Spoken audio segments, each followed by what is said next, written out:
Bayangkan satu kata, legendaris. Pada abad ke-16, Kesultanan Aceh sudah mengirim utusan resmi ke Kesultanan Utsmaniyah di Turki untuk bersatu melawan penjajah Portugis. Saat wilayah lain di Nusantara masih sibuk membangun jati diri, Aceh sudah menjalankan diplomasi tingkat dunia. Mari kita mundur berabad-abad ke masa silam. Jauh sebelum Belanda maupun Jepang menginjakkan kaki di tanah ini, lambang merah putih sudah lebih dulu berkibar di sebuah pulau yang bernama Pulau Ruja, wilayah tanah Aceh.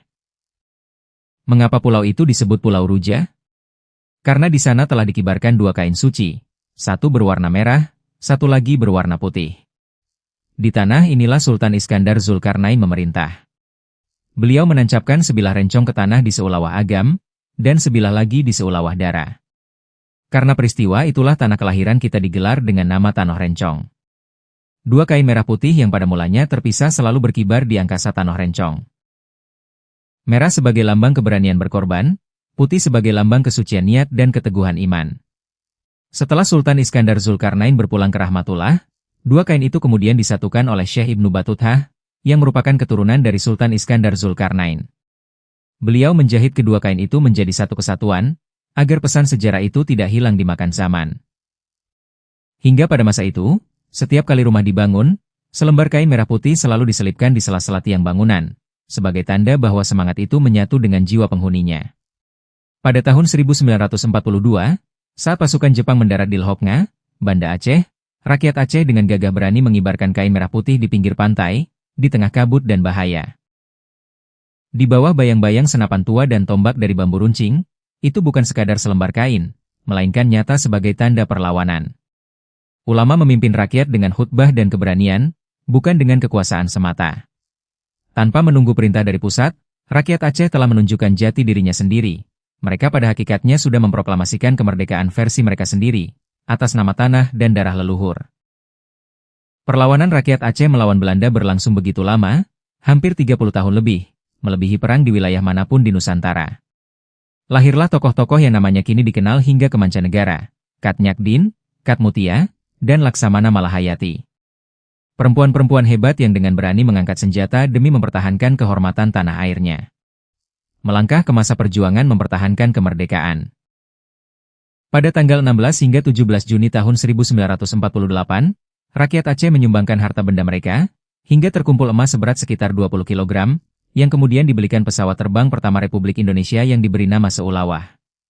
Namun tak lama kemudian, benih-benih perselisihan mulai tumbuh, dan dunia pun melihat Aceh sebagai wilayah yang dilanda konflik berkepanjangan di Asia Tenggara. Sampai akhirnya bencana gempa dan tsunami tahun 2004 melanda, yang menjadi titik balik bagi perdamaian. Persetujuan Helsinki tahun 2005 pun tercapai, sebuah perjanjian damai yang dipelajari oleh PBB, Universitas Harvard, dan negara-negara lain di dunia sebagai contoh penyelesaian konflik yang paling luar biasa. Hingga hari ini, Aceh tampak unik di mata dunia. Satu-satunya wilayah di Indonesia yang memiliki partai politik lokal dan menerapkan syariat Islam secara resmi. Itulah sebabnya Aceh kerap menjadi topik pembahasan di kancah dunia. Sebuah tempat yang penuh pertentangan, pernah menjadi pusat peradaban termasyhur, pernah pula menjadi medan perang yang tak henti-henti. Kini Aceh menjadi tempat yang meneliti bagaimana identitas dan budaya dijaga di tengah perubahan zaman. Semua orang masih bertanya-tanya, apakah kelak Aceh hanya akan menjadi berita yang memicu perdebatan, atau bangkit kembali menjadi legenda yang diakui dunia? Namun sayangnya, sejarah selalu dicatat oleh mereka yang memegang kekuasaan pada masanya. Peran besar dan langkah awal yang dilakukan oleh rakyat Aceh kerap dihapus, diganti, atau sekadar ditulis sebagai kerusuhan dan pemberontakan. Padahal merekalah yang paling awal menanamkan semangat persatuan dan cinta tanah air di bumi Nusantara ini. Sampai hari ini pun, sejarah yang sejati milik anak bangsa Aceh masih tertutup rapat. Di bangku sekolah, kisah-kisah ini jarang disampaikan. Banyak anak muda Aceh justru hafal sejarah tempat lain, sementara sejarah yang mengalir deras di dalam darah mereka sendiri dikubur dalam-dalam, seolah tak pernah ada. Jangan pernah percaya jika ada yang bilang bendera merah putih pertama kali dikibarkan di Jakarta. Ingatlah, akarnya tumbuh di tanah kita, di tanah Aceh. Sejarah bukanlah milik mereka yang paling kuat berkuasa, melainkan milik mereka yang paling teguh menjaga ingatan. Membuka kembali kisah ini bukan untuk mencari siapa yang benar atau salah, melainkan untuk mengembalikan kehormatan kepada para leluhur yang pernah berkorban nyawa dan harta demi nama tanah ini. Biarlah suara kita menjadi jembatan bagi kebenaran yang selama ini dibungkam. Silakan tekan tombol suka, bagikan, dan berlangganan, karena kebenaran sejarah tidak butuh izin untuk diketahui, dan tidak ada larangan bagi kita untuk menceritakannya kembali kepada dunia. Assalamualaikum.